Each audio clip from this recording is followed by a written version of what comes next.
there is, I can almost guarantee there is almost always a second way, or there's a third or fourth way to do pretty much the same thing in Photoshop. So what we're going to look at is another approach of cropping our image where the end result is still 400 by 400 pixels. All right, so we will do this by going back to our original image, because remember, the first approach was cropping the image inside of an existing Photoshop document. So now we're going to take this original image, and I'm going to just drag this. You could right-click and open with the program of your choice, but I'm just going to drag this down onto what is my Photoshop icon.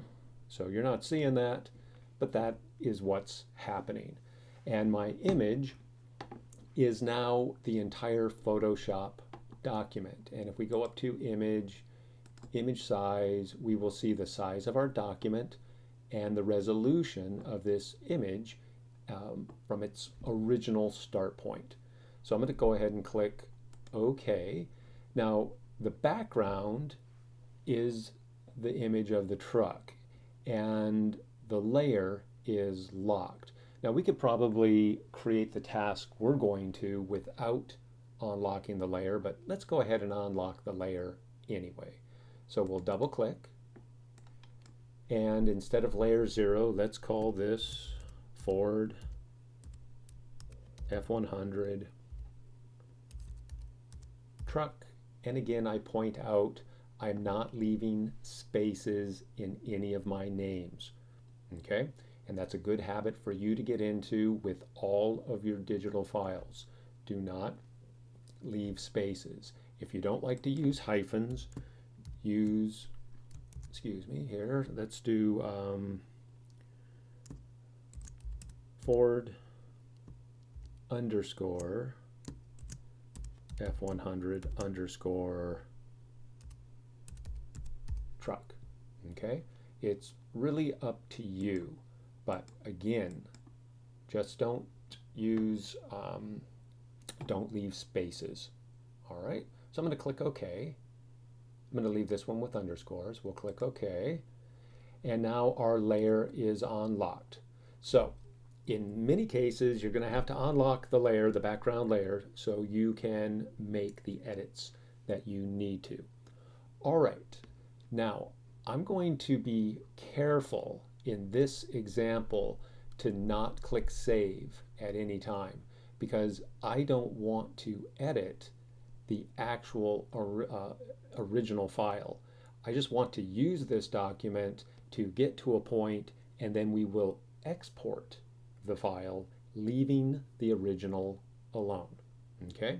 Now, there's other ways of doing that also, but this is the approach we're taking in this example.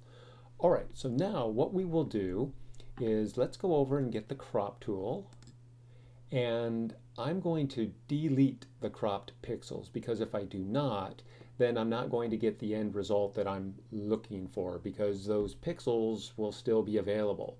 And there are times that you don't want to delete the crop pixels. You want to be able to keep those pixels, so you could move the image around inside of the new cropped document dimensions. But you're going to have to experiment with this option. In this case, I'm going to delete the cropped pixels. And we're going to create our crop. So I'm going to focus on the part of the truck and the background image that I want, and then we'll go ahead and commit the crop. And we'll see now that our width and our height, 164 by 702 in this particular example. Okay. And what we will do now is I'm going to deselect, I'll go back and get my crop tool just to make sure my control area up here refreshes. And I'm going to change ratio to width height resolution. Now, I've already tested this before, but basically I'm going to enter 400 and 400 for the width and the height. And I know the image is 96, so I'm just going to go ahead and type and add 96 for my pixels per inch. And you're going to see the crop now. And what you can do is you can click and drag the image around inside the cropped area to make your final decision. So I'm going to make this pretty similar to what we did in the previous example, like so. So I'll get really tight in on the windshield and leave just a little bit of the back of the truck showing, like so. And if I'm happy with that, I'm going to go ahead and click commit the current crop. And here is our image. Okay, now again, I'm going to be careful. I could do a save as and save this whole document, but I've done this work on the original, so all I have to do now is export.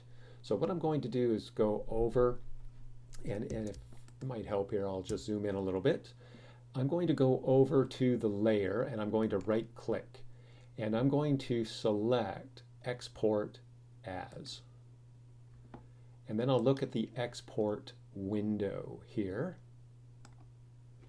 And let's just take a quick look. We can zoom in so we can get a little closer look at our image.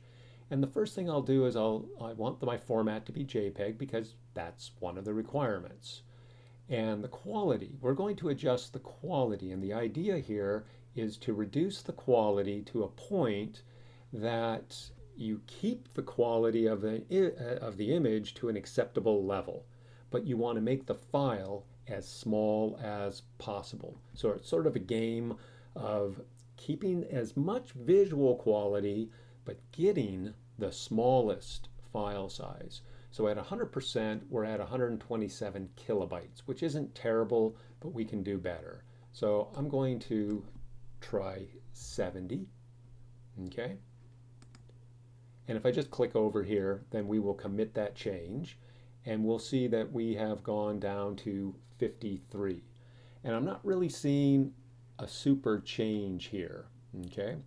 So you could also go to 2-up mode, and you could add different settings to each and get a visual, and that might help you make a compare and contrast. I'm going to stay with preview, and I'm going to say this is good enough. Now, since we're exporting the file, I'm also going to make sure that I embed the color profile. So right now, this is being converted to standardized red, green, blue, which is what you should do for all of your digital files, which are going to go to various devices because we're not dealing with print. And then embed the color profile. That way your image should remain very, what am I looking for here? I don't want to say standardized, but it should stay very similar, if not exactly the same, from device to device, no matter where in the world the image is being viewed. Now, I'm also going to point out, because in the image, the mini image lecture, I talked about pixel density. So right now, this is 400 by 400 pixels, okay? And you'll see up here in the scale, the size, this is 1 time, okay? So a pixel density of 1. I'm going to click the plus sign, which will give us another set of fields, and we can export the same image at the same time with different pixel densities. So we're going to let this one be 2 times, and then we'll do this one more time, and we'll name these. Matter of fact, let's just name this one at 1. So this would be 100%. This would be 200%. Let's go ahead and do one that is 3 times, and this will be at 3x or 300%. All right. So now what we should be able to do is export. So let's go ahead and export. And I'm going to go back to my desktop here because it's remembering where I found the file. And exercise 1 videos, this is the video demos I'm working on. Here are my resource images. So what I'm going to do is create a new folder, and let's just call these, or call this folder Tone, Manner, Images, and we'll create this new folder, and then we're going to open. Now I should point out that our layer was named Ford F100 truck, and I used underscores and not spaces. So all of 3 of these pixel densities will get this name with @1, @2, @3 added. Now, what I could do, and I should do, is it probably would have been better in front of the @ sign to add an underscore. So I stayed with this, because right now it'll just say truck @1, @2. But that'll be okay for right now. So let's go ahead and open. Photoshop needed to think about that for a second. Let's go ahead and hide Photoshop. And we'll go back a level. Here's our folder, Tone and Manner Images. And here are our 3 truck images. So I'm going to select both of these and just double click. This will open all 3 inside of Preview. And here's the first one. Let's just make this. And what we'll do is Tools, Adjust Size. You'll see this is 400 by 400. Okay. Here's @2, Tools, Adjust Size, 800 by 800 because it's doubled in its pixel density. We'll select the third one, Tools, Adjust Size.